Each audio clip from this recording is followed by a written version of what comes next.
Sejak bumi ini didiami oleh manusia, mulai dari Nabi Adam alaihissalam sampai saat ini, manusia sudah banyak melakukan perjalanan dan penjelajahan.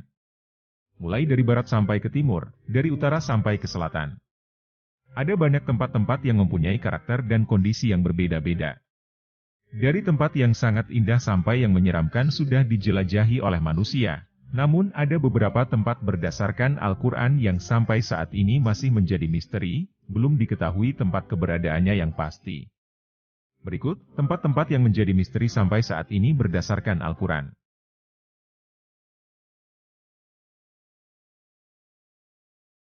Salah satu tanda kiamat besar terjadi yaitu kemunculan Dajjal.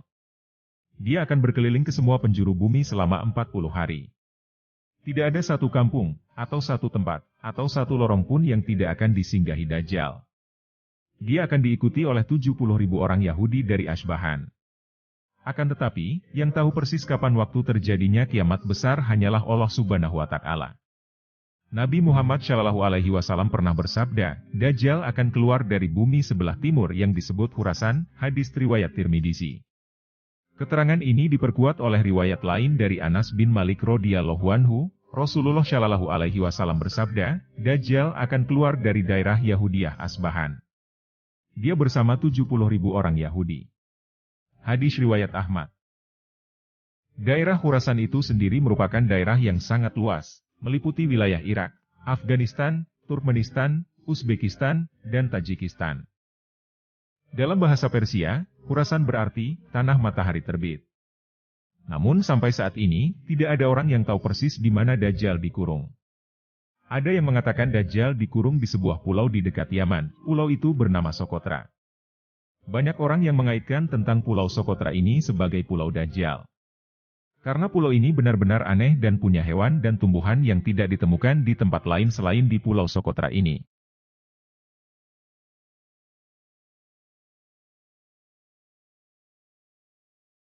Menurut cerita, Telaga Ainul Hayat merupakan telaga yang tercipta saat peristiwa penciptaan bumi, dan Allah menurunkan beberapa tetes air dari surga ke dunia.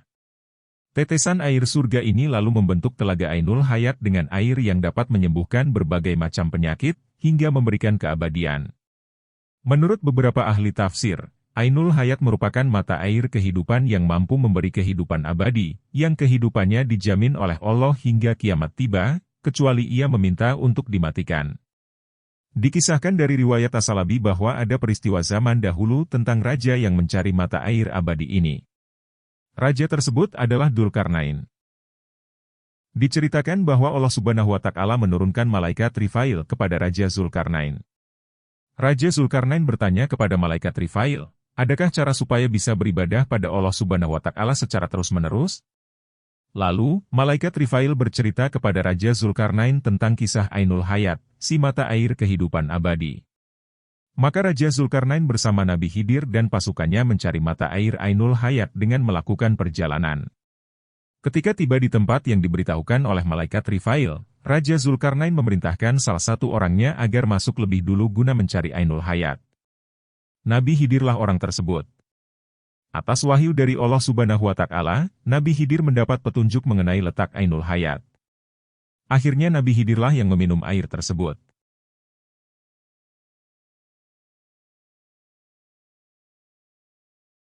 Ya'juj-Ma'juj atau Gog-Magog adalah dua suku yang akan muncul pada akhir zaman.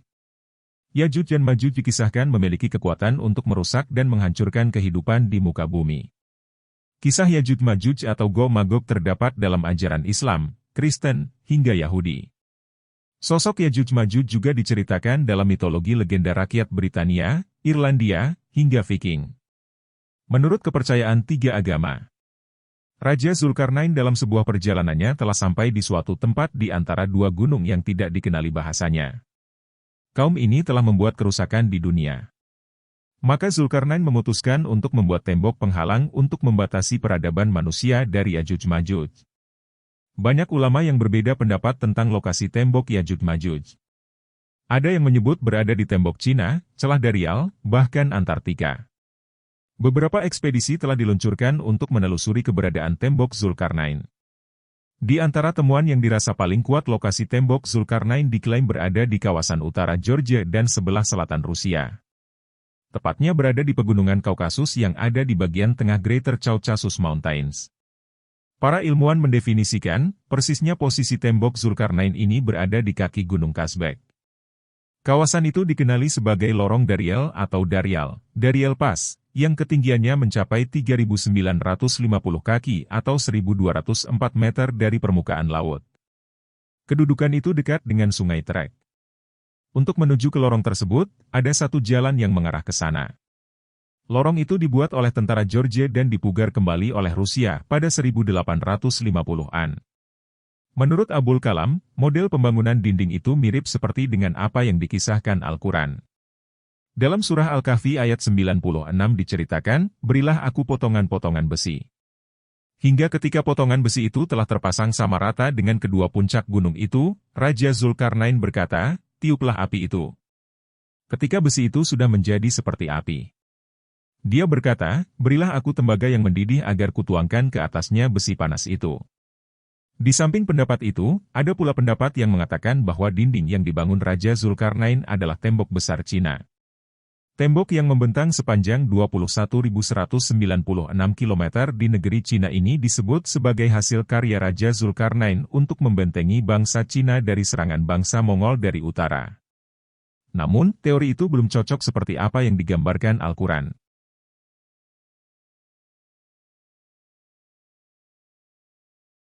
Gunung Kaf adalah gunung yang disebutkan dalam mitologi Arab dan agama Islam. Dalam bahasa Arab Gunung Kaf disebut Jabal Kaf.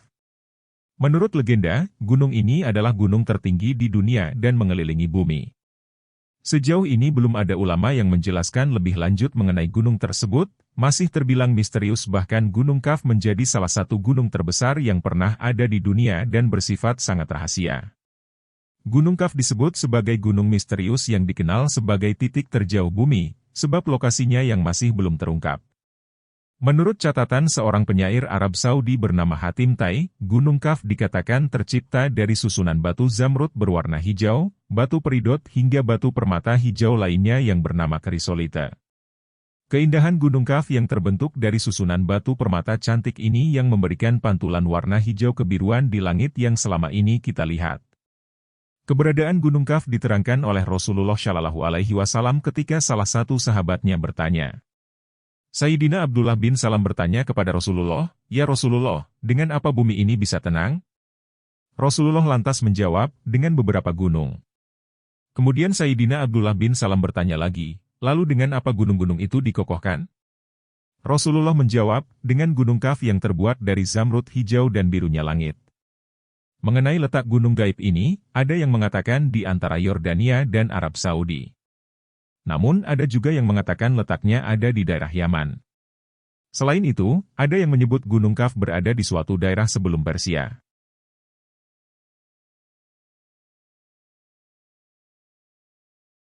Salah satu misteri yang belum terungkap hingga kini yaitu keberadaan istana Nabi Sulaiman. Nabi Sulaiman dikenal sebagai seorang nabi yang sangat kaya dan memiliki kelebihan yang sangat jarang dimiliki nabi-nabi sebelumnya. Kelebihannya itu antara lain, bisa berbicara dengan seluruh binatang dan burung-burung serta menaklukkan angin, laut, udara, serta jin-jin yang tunduk dan patuh pada perintahnya. Kemuliaan dan kehebatan Nabi Sulaiman ini dapat dibaca pada surah An-Naml ayat 20-44. Nabi Sulaiman memiliki kerajaan yang sangat istimewa. Kerajaannya dibangun dengan menggunakan ilmu teknologi yang sangat maju di masanya. Di istananya, terdapat berbagai karya seni dan benda-benda berharga yang mengesankan bagi semua yang menyaksikannya. Istana Nabi Sulaiman disebut dengan nama Solomon Temple atau Kuil Sulaiman dalam literatur bangsa Yahudi. Saat ini, keberadaan Istana Sulaiman sudah tidak ada karena runtuh.